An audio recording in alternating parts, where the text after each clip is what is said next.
This is the Trading Psychology Podcast. This is VP, creator of No Nonsense Forex and author of the book No Nonsense Forex Trading Psychology. And with me, as he always is, he is the lost member of the Rat Pack, everybody. This is true. It's Rob Reinhold.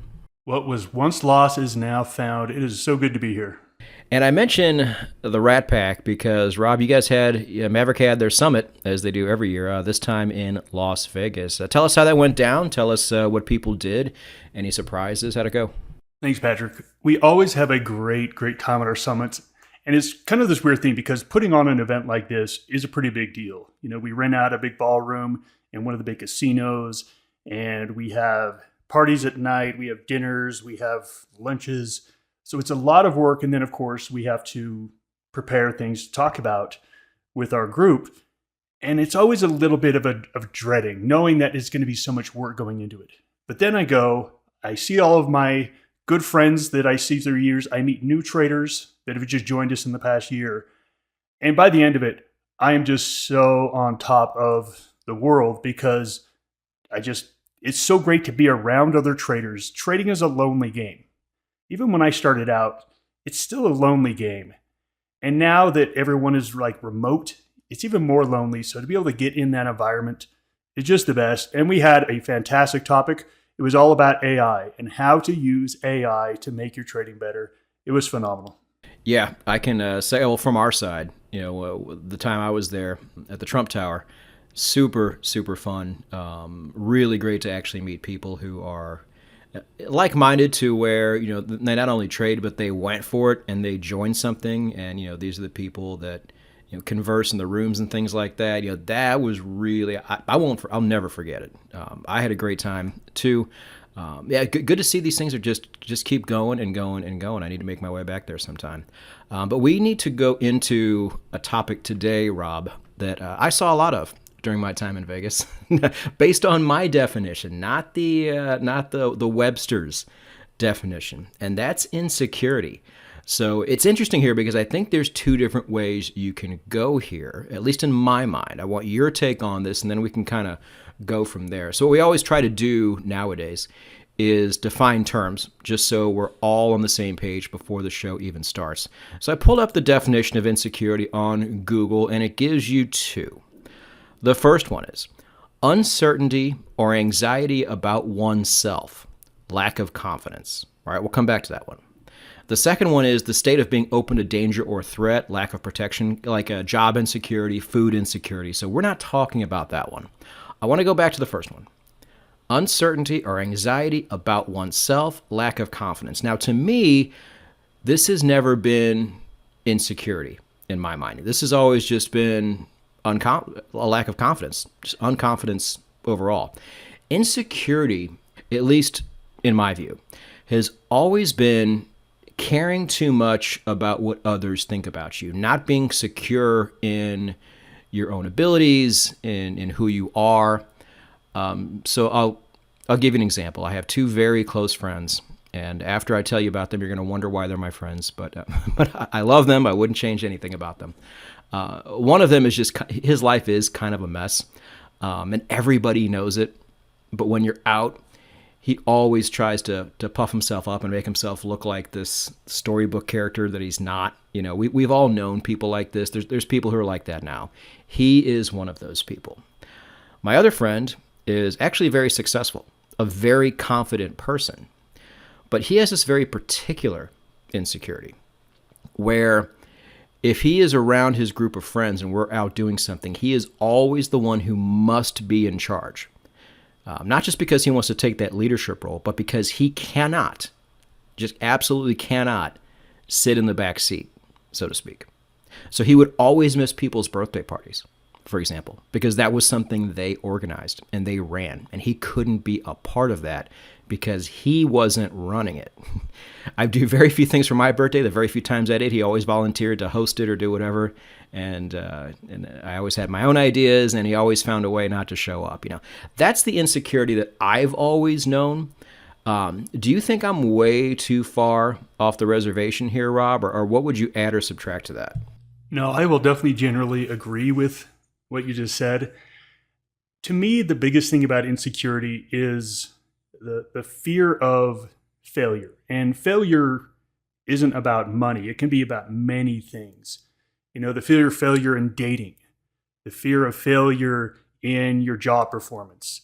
All of that stuff, it really comes to me about like, okay, what if you fail? What is that going to mean to you and how you see yourself, and also how you think people see you? Now, do you notice I didn't say how other people see you? Because most of the time, we don't really know what people are thinking about us. And most of the time, they aren't thinking about us. That is the biggest surprise. Very rarely are people actually thinking about you. But in our brains, we're trying to imagine what other people think about us.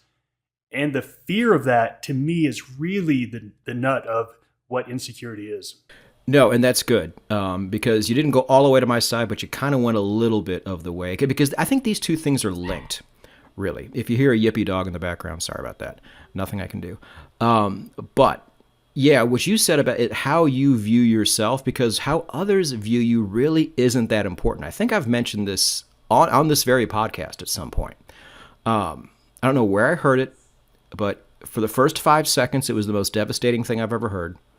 And then after that, it was the most relieving thing I'd ever heard. And it was a long time ago. And it was, apart from your own mother, at the end of the day, nobody really gives a shit about you. They give a shit about themselves. That's normal, and that's okay, and you shouldn't ever fault them for that. But just know, you don't have to worry about what people think about you all the time, because they just simply don't. And that's actually kind of great, I got to admit. And so if you've never heard me say that, if that's the one thing you really want to take away, please do, because that really helped me a lot. That kind of allowed me just to kind of be my own person and just go forward with who I was. Instead of, not that I did this a lot, but I think a lot of people do this when they're young and kind of growing up and trying to figure themselves out, is they try to maybe play a part that isn't really them. And it always comes out as very inauthentic, very uncalibrated, and it's just, you think you're fooling people, but you're not. And I was probably doing some of that when I was younger, and I'm so glad I heard that quote, because I don't think I'm doing it anymore, and that was great. So, okay, so with the notes that I see you and I have going forward here, Rob, there's a little bit of column A and a little bit of column B. I want to start with the first one because I added this one. And I want you to speak to this because I have a little bit of a sample size here, but I don't really talk to people on a deeper level the way you do. So what I said, what I mentioned on our outline, was insecurity amongst female traders. I kind of get this vibe from them on my end. I want to hear what you think. Do you feel like that they feel that they have a hard time competing with male traders because it's such a male-dominated space, and at times they don't really trade the way they're supposed to because of that? Because I've always felt that this was a problem with a lot of female traders, but I don't know that. This is an interesting question. And of course, we're talking about general terms here. But the one thing I do find is that from my male and female traders, my male traders are more competitive. Like, they want to know, hey, was I the best this month? Hey, how did you do? How are you doing? And female traders just don't seem to care about that. They really just don't care about how they stack up to others. They're more about being in competition with themselves. And my male traders, when they go into trade, it's like a fight. They're fighting with the market. And if they feel like they're going into battle, and they have their swords and shields and war paint on. And that's just so different than how my female traders go into the markets. They just ease into the markets and make their trades and then ease their way out. And there's not this conflict. There's not this strife. So I don't know what that has to do with security or insecurity, but they just aren't as competitive as the men are. And that really makes so much sense because we have spoken on here before how females are designed to be better traders than men because of the emotions that they have compared to the emotions that we have. We do have those emotions because we feel like we are valued by money, status, things like that, to where women really don't feel that pressure a whole lot. So that's why we go in with the war paint or whatever nonsense we make up in our heads, even though it's numbers on a screen and charts. But yeah, I guess that does make a lot of sense. I've just noticed a little bit of tentativeness between the female traders that I see, to where they want almost everything to be perfect before they take a step forward. Once they're there, it seems like they're there, but it seems like the stages before that, it takes them a little longer to get there because they almost never feel like they're fully ready. Do you see this at all, or are you and I kind of on two different sides here? No, absolutely. I was just about to add that my female traders, they do better in the beginning, but then once they get more capital, they seem to slow down and they seem to pull back a little bit and become less aggressive. Where my male traders, the more capital I give them, it seems the more aggressive they get. So absolutely, I think for female traders, once they start to get up to the large amounts of capital, I think that's where they kind of hit a wall. Whereas the men just don't seem to get to that point. Okay, good. So let's move on to some of the harms that can occur to insecure traders, which I think we all start out as. Whether it's the classic definition of just overall lack of confidence, which I almost don't like to talk about that because you and I have really gone over that quite a few times on this show, Rob. It's always okay to do it again. We have a lot of new listeners, but when it also comes to how others may view you, because I admit, and I've told you this many times, in person and on the show, in 2014, I had that insecurity with what are the Maverick people thinking about me when I make these trades, and that completely threw me off the road several times.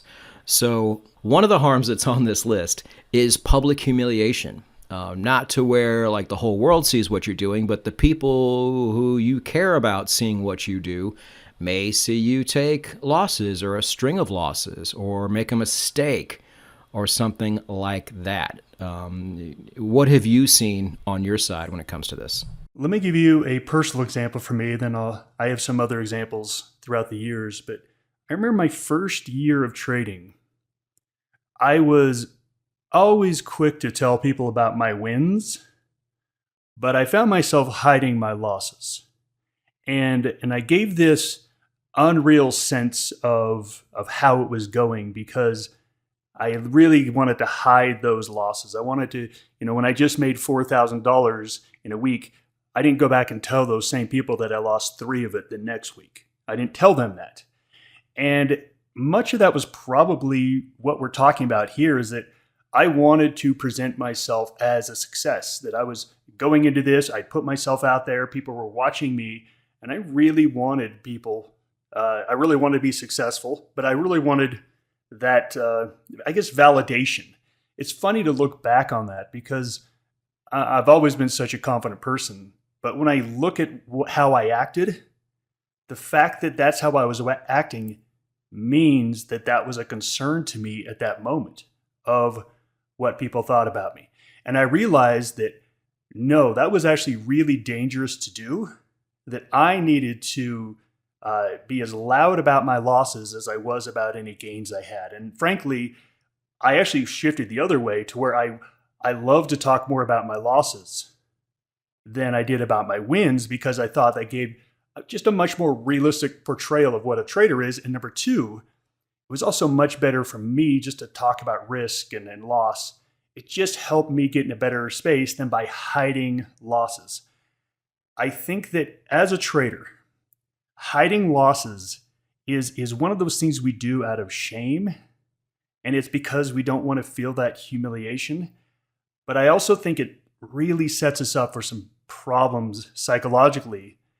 I think if you're going to talk about your wins, you got to be as loud about your losses as you are about your wins. And frankly, you should be louder about those losses than you are with the wins.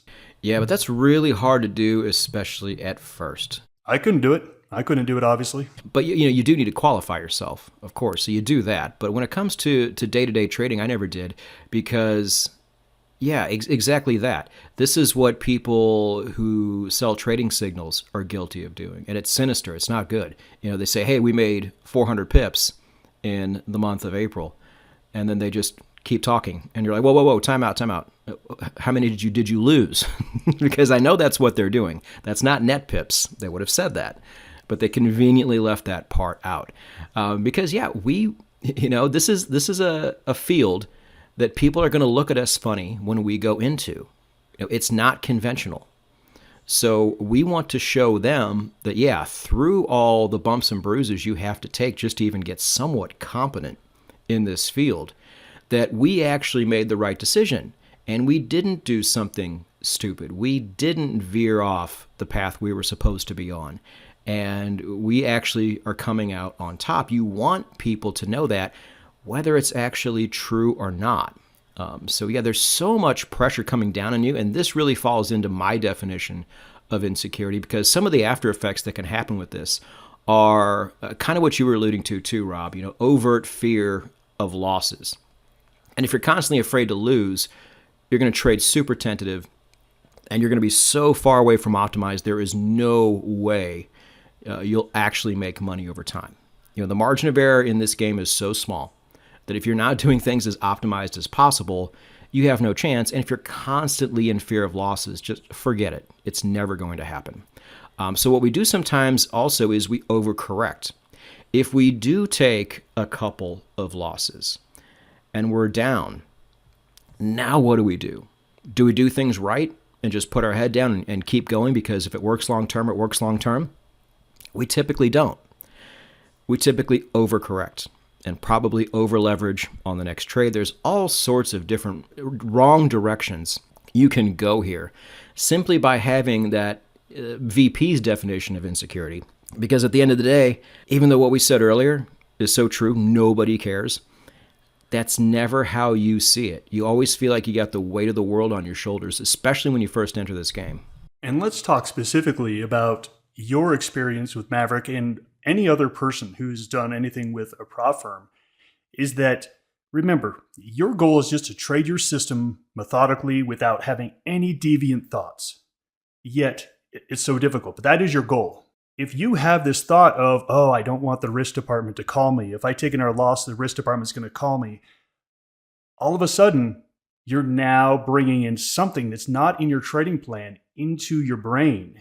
And that's going to cause you to have issues.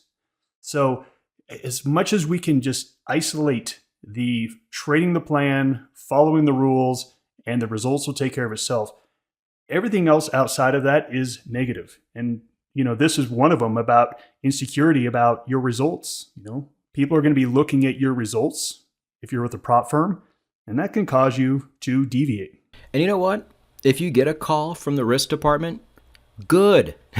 That's amazing, because you're clearly going the wrong direction. And I might remind you, you're going to be, or you're at least going to have this skill for the rest of your life. Whether you choose to utilize it or not is up to you.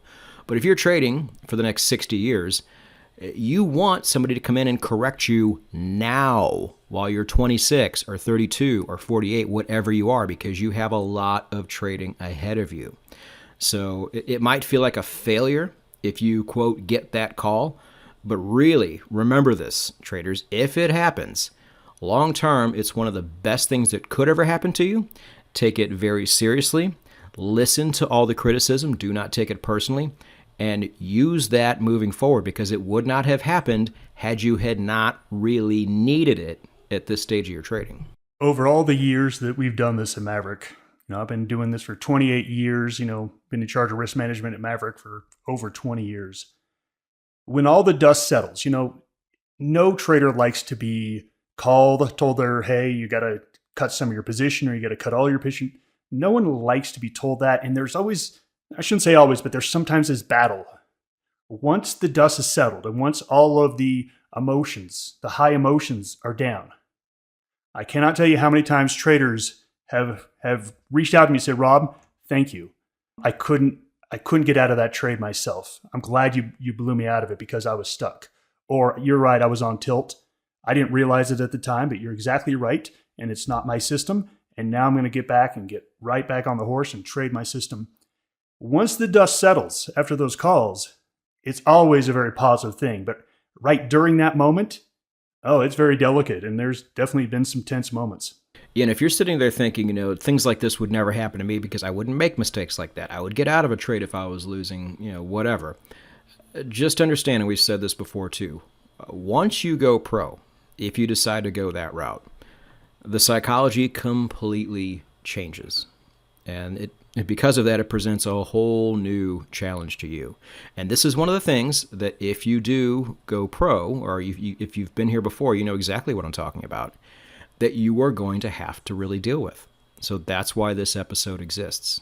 So on that note, Rob, I say we go ahead and get to the solutions. We have 5 here listed. Rob, go ahead and start us off. Pick your favorite, and I'll go from there. For me, when you use the term insecurity, it's really about fear of failure. And we like to hide from that. We like to hide, and sometimes we like to dress it up as something else. Take someone who is insecure about their height. They're going to go and get shoes that make them look taller. And that's going to make them feel better about themselves when they go out in public. Now, granted, nothing has changed about them, but how they feel about themselves. So, this, when it comes to coming into the market with insecurity, I think the first thing you just have to get on board with, and I've been doing this since I was a child, is expect the worst and be okay with it. I'm going to say that again. Expect the worst and get okay with it. I think I've told this story before. I'm going to tell it again. When I was a kid, I was probably, 4 or 5. I was very scared that if any part of my body hung over my bed, the monster underneath the bed would grab it and eat me.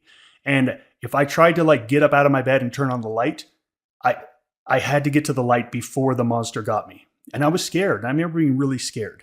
And one time I was so scared I couldn't get out of my bed and I needed to get up. And I remember having the thought of, okay, what's the worst thing that could happen? And so I imagined that this monster tore me apart, ate me, and then I went to heaven. And I thought, that's not so bad. And I swear at that moment on, my fear went away.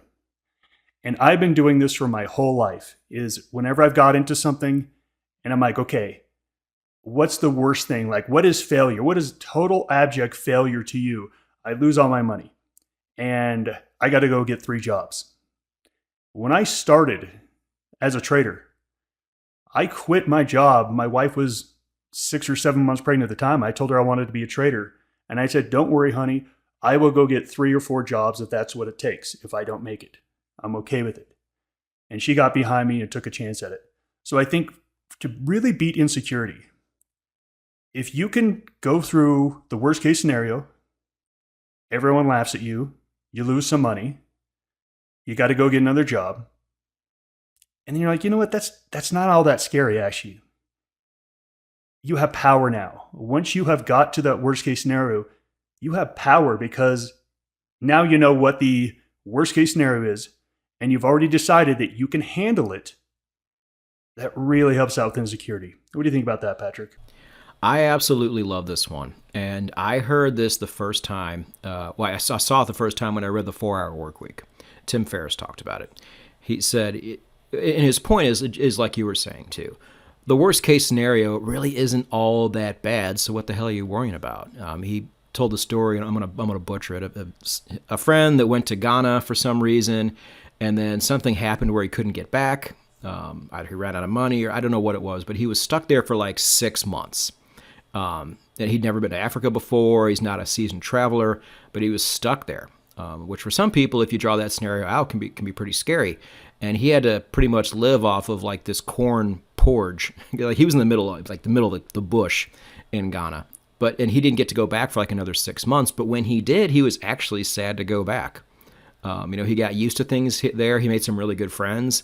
And he got to see things he'd never seen before, and it turned out to be a really great experience for him, even though that was his absolute worst case scenario as he was flying in, was something like that happening. So it really is true, traders. When you're older, you look back and you see these kids who are 22 years old, and they lose their, they break up with their girlfriend, and then they just go on this bender, or they do some self-harm, or they have all these terrible, thoughts. And you're like, oh, 22? You pussy. What are you doing? It's so stupid. But it's this very irrational fear that we have in our heads, that if the worst happens, that all of a sudden it's just going to completely sink us. I promise you, traders, it is not. Especially in something like this. There's other prop firms out there. There's so many routes you can go. I've been teasing this video for a long time, but I'm making an opportunities video. There are dozens and dozens of ways you can make good money as a trader beyond just trading. So don't do what I did and think it was 8 Mile and I had one shot, because it's not true. And the worst case scenario is actually not that bad. So just do what needs to be done. All right, Rob, if you don't have anything to add on to that, let's go ahead and hit these other ones. I put down having a well back tested system. And this isn't the best one because it should work. It should give you confidence. But the whole theme of every single episode we do is to trade your system. You know, the one that you did back test and came out really good, but people just don't do it. But I feel like if you have one as opposed to not having one, then it's at least easier to say, hey, this system does work. And I'm going to say this quote again. What works long-term works long-term. So if you get that call, or if you're not a prop trader and you hit your drawdown limit, for example, you know, maybe it's just a calibration issue. Maybe it was just some rotten luck. You know, you don't know. But at the end of the day, you're going to work your way out of it. You are going to make more money. You will discover other opportunities if this one goes away. But at least having a system that you know does work, and it's just a matter of you doing it right, at least I can live with that, as opposed to me trading something that at the end of the day, I don't really know if it's going to work or not. Having that level of insecurity, Rob, I think would kill me. Of course. I mean, that's how life works. You know, you can be confident in shooting a basketball if you've never shot a basketball. It's actually called the Dunning-Kruger effect. Once you get over that overconfidence, you then get to this point where you realize, oh, this is work. Like if you decided I want to be a really good free throw shooter, that's what you decided. That is a lot of work, a lot of dedication, a lot of practice. And what happens is that work, dedication, practice builds confidence. Confidence doesn't come from delusion. It can start there, but true confidence comes through blood, sweat, and tears. So I'm 100% with you. You put in the work, you put in the effort, you do the exercise, you do the back testing. That is absolutely going to help insecurity. Yeah, that's a big one. Putting in your reps. Confidence comes from doing, and if you've never done it, how much confidence do you expect to have? You know, it's like if you go ask out a girl for the first time, you're going to be a bumbling mess. But if you've done it a lot, then it's just like anything else. You know that it's only going to work sometimes, and you know what to say at this point, and it just becomes a lot easier over time. So I think we talked about this on the show too, Rob. You can't expect to be any good if you haven't done it a lot, and that just flat out takes time. But on that note, I want to get to this one that you added, and we haven't talked about this. And speaking of Las Vegas, Jesus. Fake it till you make it is a solution that Rob Reinhold has for everybody. I want to hear what you have to say about this. I'm very intrigued. Patrick, I'm going to have you link a TED Talk. There's a TED Talk out there with a lady named Amy Cuddy. And she talks about how she was super smart. She was 4.0 student, honors classes, was accepted to Harvard. And her entire personality was wrapped up with how smart she was. That's who she was. You know, it's not like an athlete is wrapped up in their athletic, but she was wrapped up in her intellect. She gets in a car wreck at age 18, gets some brain damage, and it takes her about 18 months to get back to where she's a functioning human being again. And Harvard still wants her. Still wants her. She goes to Harvard and she struggles. She struggles and she feels like a fraud. She's sitting in these classrooms and she's, in the bottom half of the students in grades, and her confidence is terrible. So she walks up to the professor afterwards and says, "I'm going to drop out. I don't belong here." And the professor said, "Absolutely not. I'm not going to allow you. You're going to stick it out." So she stuck it out. And then she became an assistant professor. And then she became a professor at Harvard. And in one of her courses that she was teaching, after class, a young girl came up to her and said, "I'm going to drop out of class. I'm not smart enough." And at that moment, she realized it had come full circle. that she had faked it until she made it. As a trader, look, you can't fake results. You can't fake results. Results are the results. But the people who don't quit are the people that win in life. And the one thing I've learned after all these years is that there's an absolute scorecard of effort. Yes, some of us are better genetically at certain aspects of trading and at certain aspects of athletics. And some of us are better looking. Okay, your genetics are your genetics. But outside of that, there's a scorecard of effort, time, and energy. And if you put in the time and energy, you will make it to the end. Based on your genetics is going to be how fast it is. And based on your ability to be introspective and fix your psychological issues, that's going to be a big deal as well, how introspective you can be.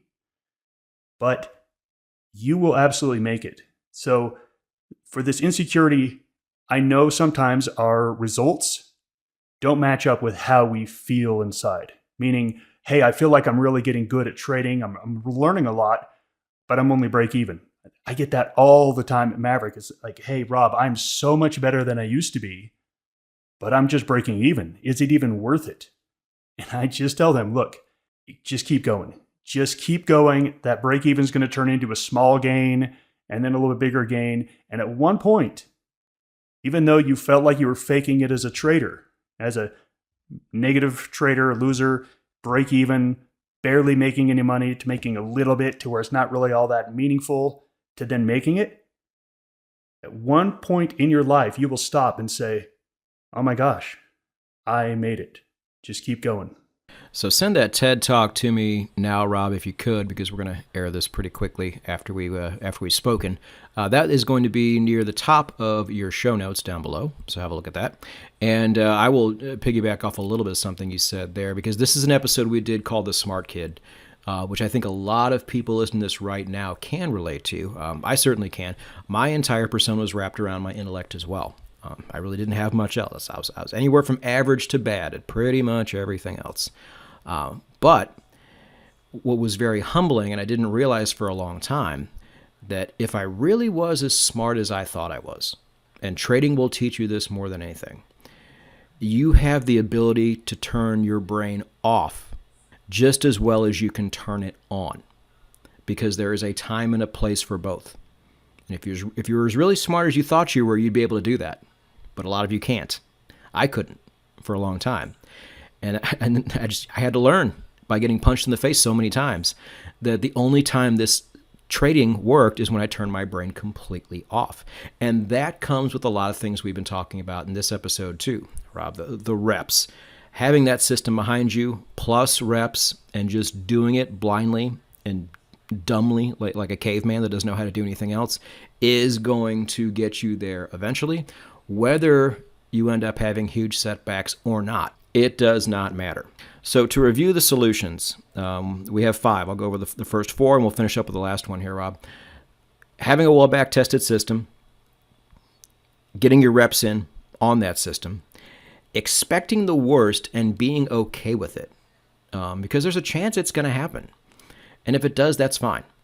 Those things historically, in your life, my life, everybody's life, have ended up being a long-term positive anyway.